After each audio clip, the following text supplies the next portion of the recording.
এক পাতিলে 1 লক্ষ মানুষের খাবার। বিশ্বাস হচ্ছে না? তাহলে সম্পূর্ণ ভিডিওটি না টেনে দেখুন।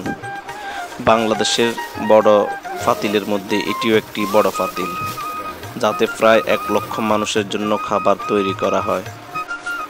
যাতে ধারণা করা হচ্ছে তেল দেওয়া হয় 50 লিটার, লবণ দেওয়া হয় 100 কেজি, মরিচ দেওয়া হচ্ছে 50 কেজি, পেঁয়াজ দেওয়া হয় 100 কেজি, অন্য অন্য উপকরণ তো আছে।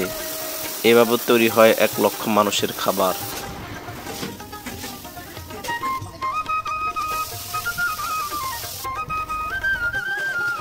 রান্নার কাজ করছেন 100 থেকে 150 মানুষ, যারা আলু থেকে শুরু করে পেঁয়াজ, আদা, রসুন এবং যে সকল উপকরণ সবগুলো ওরা কাটাকাটি করে।